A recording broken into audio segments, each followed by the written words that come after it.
નમસ્કાર વિદ્યાર્થી મિત્રો, આજે આપણે ધોરણ 10 વિજ્ઞાન વિષય વિજ્ઞાનમાં ગાલા અસાઇનમેન્ટ 2026 ક્વેશ્ચન પેપર નંબર 5 માં સેક્શન ડી નું આજે સોલ્યુશન જોશું.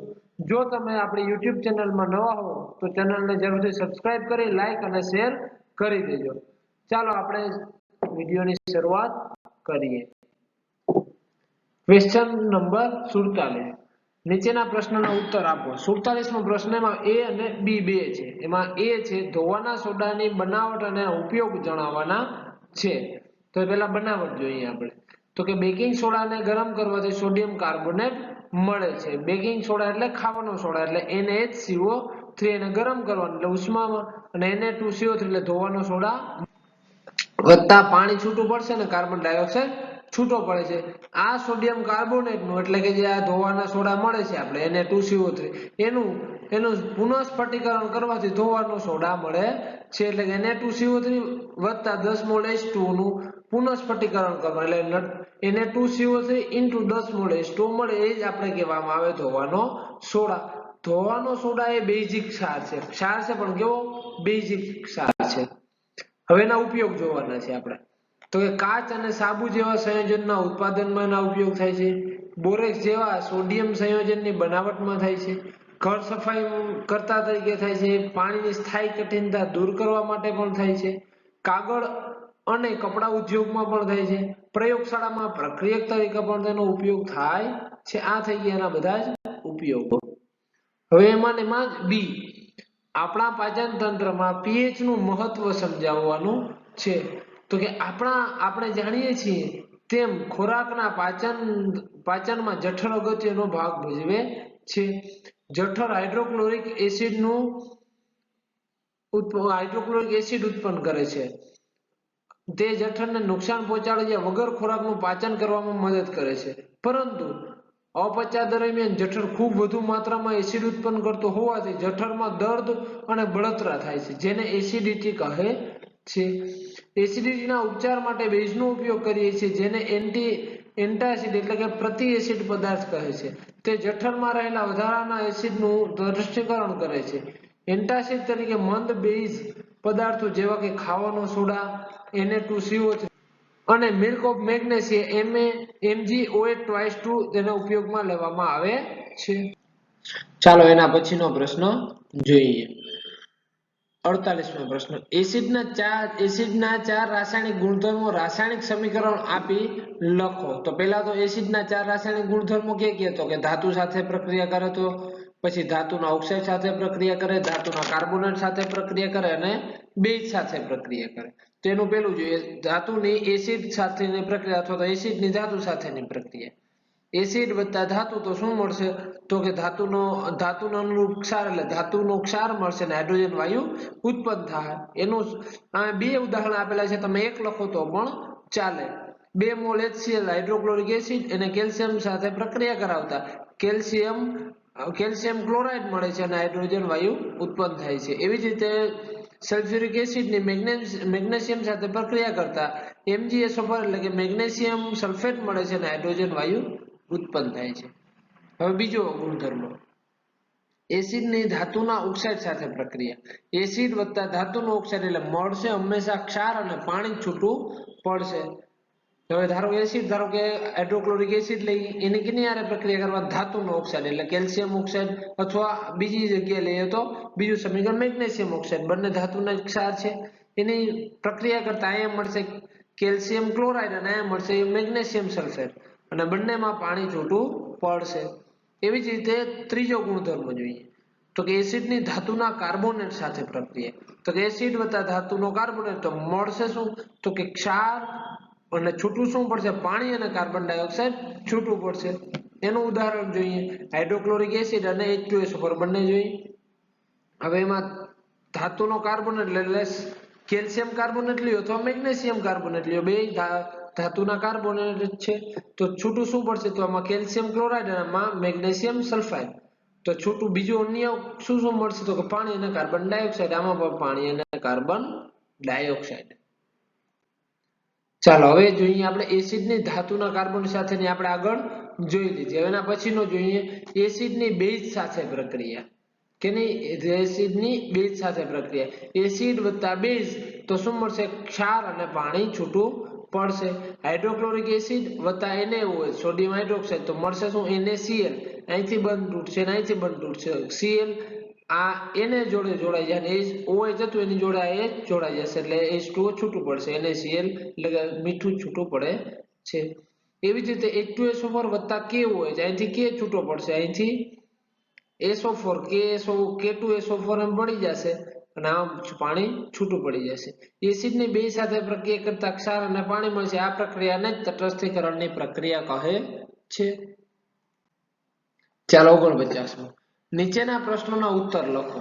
તો એમાં પહેલો છે બે હશે કારણ કે 4 માર્કમાં પૂછાય એટલે બે પૂછ્યા કે બે થોડા નાના નાના પૂછાઈ શકે. એમાં એ સમાનધર્મી શ્રેણી એટલે શું? તેની કોઈ પણ 4 લાક્ષણિકતા જણાવો. તો પહેલા તો સમાનધર્મી શ્રેણી એટલે શું એનો જવાબ કાર્બનિક સંયોજનોની એવી શ્રેણી કે જેમાં કાર્બન શૃંખલામાં રહેલા હાઇડ્રોજનને સમાન પ્રકારના ક્રિયાશીલ સમૂહ દ્વારા વિસ્થાપિત કરવામાં આવેલા હોય છે તેને સમાનધર્મી શ્રેણી કહે છે. સમાનધર્મી શ્રેણીની લાક્ષણિકતાઓ નીચે મુજબ છે. પહેલી, સમાનધર્મી શ્રેણીના દરેક સંયોજનમાં રહેલા તત્વો અને ક્રિયાશીલ સમૂહ સમાન હોય છે. બીજું, શ્રેણીના દરેક સભ્યને સામાન્ય આણ્વીય સૂત્રથી દર્શાવી શકાય છે. જેમ કે આલ્કેન શ્રેણીના દરેક સભ્યને સૂત્ર CnH2n+2 વડે દર્શાવી શકાય છે. શ્રેણીના કોઈ પણ બે ક્રમિક સભ્યોના આણ્વીય સૂત્રો વચ્ચે CH2 જેટલો જ તફાવત હોય છે. શ્રેણીના કોઈ પણ બે ક્રમિક સભ્યોના આણ્વીય દળમાં 14 U એટલે એટોમિક જેટલો તફાવત હોય છે.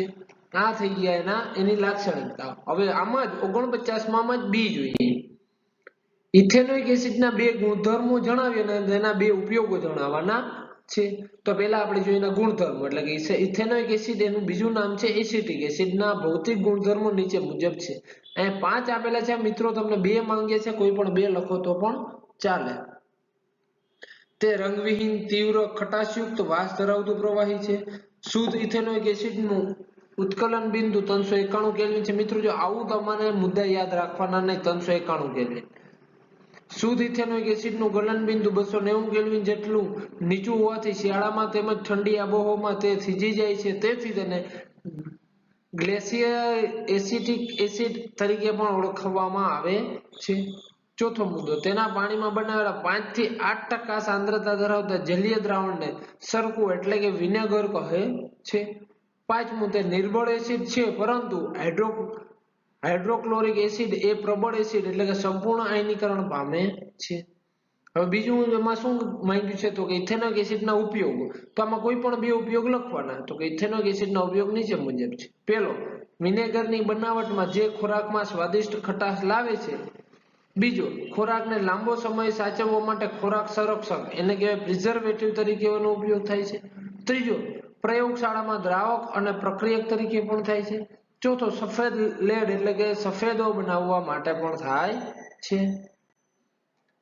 50મો પ્રશ્ન, મનુષ્યના પાચન તંત્રની નામ નિર્દેશ વાળી આકૃતિ દોરી તેના મુખ્ય અંગોની ટૂંકમાં માહિતી આપવાની છે. તો કે મુખથી મળદ્વાર સુધી લંબાયેલી લાંબી નળીને પાચન નળી કે પાચન ગુહા કહે છે.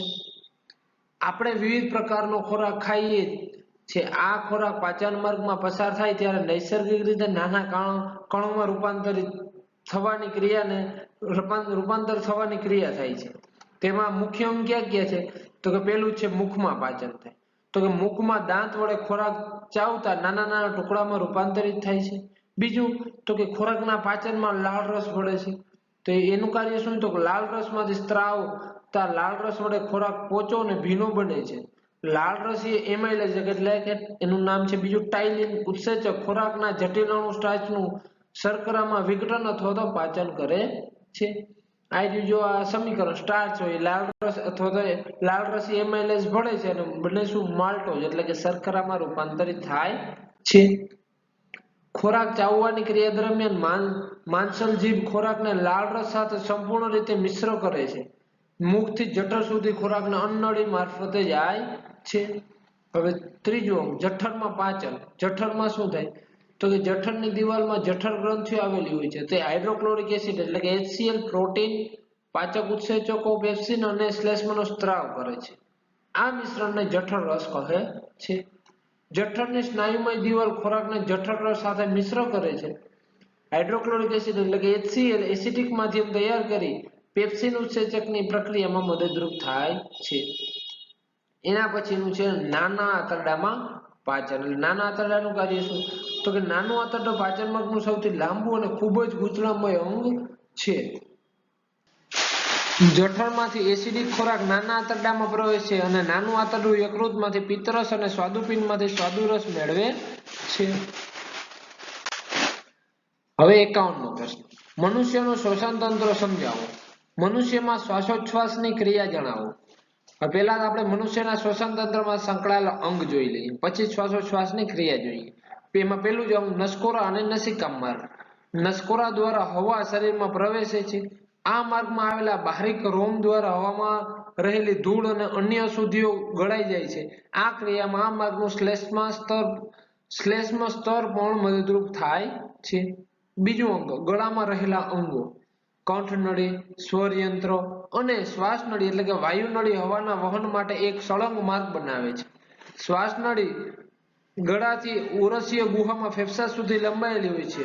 ગ્રીવાના પ્રદેશમાં રહેલી કાસ્થીની વલયમય રચનાઓથી હવાના પસાર થવાના માર્ગ રૂંધાઈ જતો નથી. મિત્રો, તમને જો પરફેક્ટ આકૃતિ ન આવડે તો ખાસ તમારે નસિકા કોટર, મુખ, કંડળી આવી આકૃતિ તો ફરજિયાત દોરવી પડશે. એના પછી જોઈએ આપણે ફેફસા. ત્રીજો, ઉરસીય ગુહામાં એક જોડ ફેફસા આવેલા હોય છે. ફેફસામાં હવાનો માર્ગ નાની નાની નલિકાઓમાં વિભાજિત પામે છે. અંતે ફુગ્ગા જેવી રચના વાયુકોષ્ઠોમાં પરિણમે છે. વાયુકોષ્ઠોની દિવાલ રુધિર કેશિકાઓની વિસ્તૃત જાળીમય રચના હોય છે. વાયુકોષ્ઠોની સપાટી દ્વારા વાત વિનિમય થાય છે. હવે આપણે જોઈએ શ્વાસોચ્છ્વાસની ક્રિયા. જ્યારે આપણે શ્વાસ અંદર લઈએ ત્યારે આપણી પાંસળીઓ ઉપરની તરફ ખેંચાય છે અને ઉરોદર પટલ ચપટો બને છે. તેને પરિણામે ઉરસીય ગુહાનો વિસ્તાર વધે છે, એટલે કે વિસ્તરે છે, મોટો બને છે. આ કારણે વાતાવરણમાંથી હવા ફેફસામાં દાખલ થાય છે અને વિસ્તરણ પામેલા વાયુકોષ્ઠો હવાથી ભરાઈ જાય છે. વાયુકોષ્ઠો વાત વિનિમય માટેની સપાટી પૂરી પાડે છે. શરીરમાંથી કાર્બન ડાયોક્સાઇડ એકત્ર કરીને આવેલું રુધિર વાયુકોષ્ઠોની હવામાં કાર્બન ડાયોક્સાઇડ મુક્ત કરે છે અને વાયુકોષ્ઠોની દિવાલ પર રુધિર કેશિકાઓના રુધિરમાં ઓક્સિજન ગ્રહણ થાય છે. હવે ઉરોદર પટલ ઉપર તરફ ખેંચાય છે અને વાંસળીઓ નીચે તરફ આવે છે. તેના પરિણામે ઉરસીય ગુહાનો વિસ્તાર ઘટે છે, એટલે કે સંકોચન થાય છે. આ કારણે ફેફસામાંથી હવા વાતાવરણમાં દૂર થાય છે. શ્વાસોચ્છ્વાસ સમયે જ્યારે હવા અંદર અને બહાર આગમન પામે છે, અવાગમન એટલે આવે અને જાય છે, ત્યારે ફેફસા કેટલીક હવાનો જથ્થો જાળવી રાખે છે, તેથી ઓક્સિજનના શોષણ અને કાર્બન ડાયોક્સાઇડ મુક્ત કરવા માટે પૂરતો સમય મળી રહે. એના પછીનો પ્રશ્ન જોઈએ 52મો પ્રશ્ન. એમાં બે છે, એ અને બી. એમાં એ જોઈએ પ્રકાશનું પ્રકીર્ણન કોને કહે છે અને તેને કયા પરિબળો પર આધાર રાખે છે.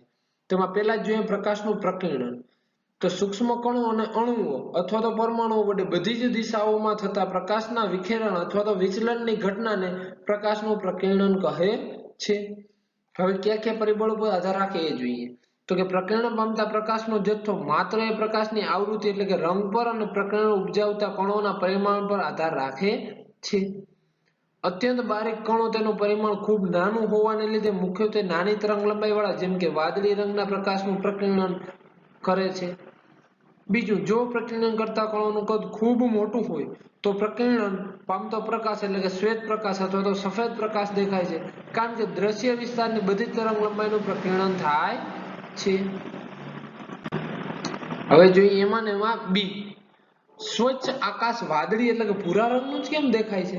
તો જો તમે આ આકૃતિ દોરી અને સમજી શકો છો અથવા સમજાવી શકો છો જ્યારે તમારા બોર્ડમાં પ્રશ્ન પૂછાય ત્યારે.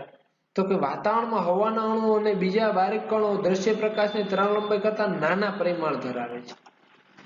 લાલ અથવા તો બીજું નામ રાતા રંગના પ્રકાશની તરંગલંબાઇ બ્લુ એટલે કે ભૂરા રંગના પ્રકાશની તરંગલંબાઇ કરતા આશરે 1.8 ગણી હોય છે, એટલે કે વધારે હોય.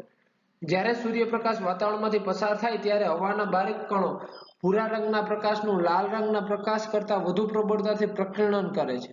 આ જ સમયે જો અવલોકન કરનાર ઉર્ધ્વ દિશામાં ઉર્ધ્વ દિશામાં આકાશ તરફ જોઈએ એટલે કે ઉપર જોવે ઊંચાઈ તરફ તો પ્રકીર્ણન પામતો ભૂરો પ્રકાશ તેની આંખમાં પ્રવેશે પરિણામે તેને આકાશ ભૂરું અથવા તો બ્લુ દેખાય છે જો પૃથ્વીના વાતાવરણ ન હોત તો સૂર્યપ્રકાશનું પ્રકીર્ણન થાત જ નહીં અને પરિણામે આપને આકાશ અંધકારમાં એટલે કે બ્લેક અથવા તો કાળા રંગનું જ દેખાતું હોત જોઈએ હવે 53મો પ્રશ્ન એમાં બે છે એમાં એ જોઈએ ઘરેલું વિદ્યુત પરિપથમાં ઓવરલોડિંગ નિવારવા માટે કઈ સાવધાની રાખવી જોઈએ તો ઘરેલું વિદ્યુત પરિપથોમાં ઓવરલોડિંગ બચાવવા નીચેની સાવધાની રાખવી જોઈએ પહેલું વિદ્યુત પ્રવાહનું વહન કરતા વાયર યોગ્ય પ્રવાહ રેટિંગ વાળા વાપરવા જોઈએ ઘરમાં બે અલગ પરિપથ હોવા જોઈએ એક 5 એમ્પિયર વિદ્યુત પ્રવાહ રેટિંગ ધરાવતો પરિપથ જે બલ્બ ટ્યુબલાઇટ ટીવી પંખા વગેરે સાધનો માટે અને બીજો 15 એમ્પિયર વિદ્યુત પ્રવાહ રેટિંગ ધરાવતો પરિપથ જે તાપમાન સાધનો જેવા કે ગીઝર એસી વગેરે માટે વાપરવો જોઈએ જેથી કરીને એને જેટલો વિદ્યુત પ્રવાહ જોતો એટલો જ મળી રહે ત્રીજું સમાંતર પરિપથનો ઉપયોગ કરવો જોઈએ અને દરેક પરિપથમાં યોગ્ય પ્રવાહ રેટિંગ વાળો ફ્યુઝ વાપરવો જોઈએ ચોથું ઊંચો પાવર રેટિંગ ધરાવતો વિદ્યુત સાધનો જેવા કે વિદ્યુત ઇસ્ત્રી ગીઝર એસી વગેરેને એક જ સમયે ચાલુ કરવા ના જોઈએ ઘણા બધા વિદ્યુત સાધનોને એક જ સોકેટમાં એકસાથે વાપરવા ન જોઈએ અલગ અલગ વાપરવા જોઈએ છઠ્ઠું દર 5 થી 6 વર્ષ પછી જૂના તારની જગ્યાએ ચોક્કસ પ્રવાહ રેટિંગ વાળા અને સારું અવાહક આવરણ ધરાવતા નવા તાર વાપરવા જોઈએ સારી ગુણવત્તા ધરાવતા પીવીસી વાપરવા જોઈએ એમાં જ હવે બી છે વિદ્યુત ફ્યુઝ શું છે અને એનું કાર્ય કેવી રીતે કરે છે તો કે તમામ ઘરેલું વિદ્યુત પરિપથમાં વિદ્યુત ફ્યુઝ એક મહત્વનો પરિપથ છે તેમાં ઉપયોગી પરિપથમાં પેલું શોર્ટ સર્કિટ અથવા તો બીજું ઓવરલોડિંગ જો થાય તો એને અટકાવવા માટે આ ફ્યુઝનો ઉપયોગ થાય છે એટલે કે અકસ્માત ટળી શકે અથવા તો શોક લાગે નહીં ફ્યુઝ એ અતિ મહત્વની સલામત રચના છે ફ્યુઝ એ નીચા ગલનબિંદુ વાળો ટૂંકો અને પાતળો તાંબાના તારનો બનેલો હોય છે પરિપથમાં વિદ્યુત પ્રવાહ સલામત મર્યાદા કરતા વધી જાય ત્યારે તે ઓગળી અને તૂટી જાય છે જેથી કરીને આગળનો પરિપથ ખુલ્લો બને એટલે કે આગળ વિદ્યુત પ્રવાહ વહેવા દેતો નથી ફ્યુઝ વિશે અગત્યના મુદ્દા પહેલો ફ્યુઝને હંમેશા લાઇવ વાયર સાથે શ્રેણીમાં જ જોડવામાં આવે છે બીજું ફ્યુઝને હંમેશા પરિપથની શરૂઆતમાં જ જોડવામાં આવે છે જેથી કરીને આગળનો સંપૂર્ણ પરિપથ સેફ રહે ત્રીજો ફ્યુઝ વાયર જેમ જાડો તેમ વિદ્યુત પ્રવાહ વહેવાની ક્ષમતા પણ કેવી વધુ હોય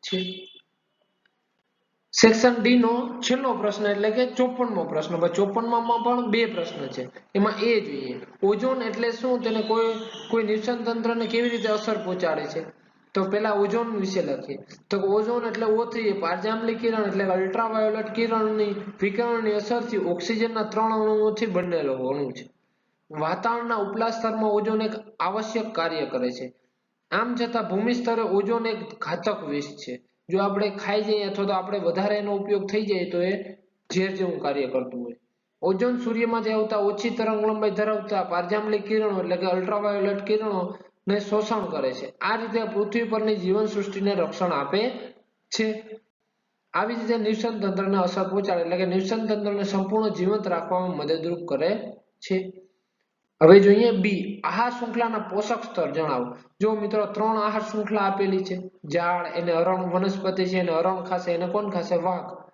બીજી આહાર શૃંખલા નાની વનસ્પતિ એને કીટકો ખાય કીટકોને દેડકો ખાય દેડકાને સાપ ખાય સાપને ઘુવડ એવી રીતે ત્રીજી પણ અહીં આપેલી છે નિવસન તંત્રના સજીવો તેમની ખોરાક જરૂરિયાત માટે પરસ્પર એકબીજા પર આધાર રાખે છે ક્રમિક રીતે એકબીજા પર ખોરાક આધારિત સજીવો આ શૃંખલાની રચના કરે છે આહાર શૃંખલા વિવિધ જૈવિક સ્તરો પર ભાગ લેનારા સજીવોની શૃંખલા છે આહાર શૃંખલા સામાન્ય રીતે 3 અથવા 4 ચરણોની હોય છે આ તમે જોઈ શકો છો એના ચરણો પ્રથમ ઉત્પાદકો પછી પ્રાથમિક ઉપભોગી દ્વિતીય ઉપભોગી અને તૃતીય ઉપભોગીઓ ઉત્પાદકો એટલે કે સ્વયંપોષીઓ પ્રથમ પોષક સ્તરો હોય છે તેઓ પ્રકાશ સંશ્લેષણ ક્રિયા દ્વારા સૌર ઉર્જાનું શોષણ કરી અને તેનું ખોરાક સ્વરૂપે રાસાયણિક ઉર્જામાં સ્થાયીકરણ કરે છે ઉપભોગીઓ એટલે કે વિષમપોષીઓ ખોરાક સ્વરૂપે અન્ય સજીવોમાંથી ઉર્જા મેળવે છે પછી તૃણાહારી અથવા પ્રાથમિક ઉપભોગીઓ દ્વિતીય પોષક સ્તર નાના માંસાહારી અથવા દ્વિતીય ઉપભોગીઓ અને તૃતીય પોષક સ્તર અને મોટા માંસાહારીઓ અથવા તૃતીય ઉપભોગીઓ ચોથા પોષક સ્તરનું નિર્માણ કરતા હોય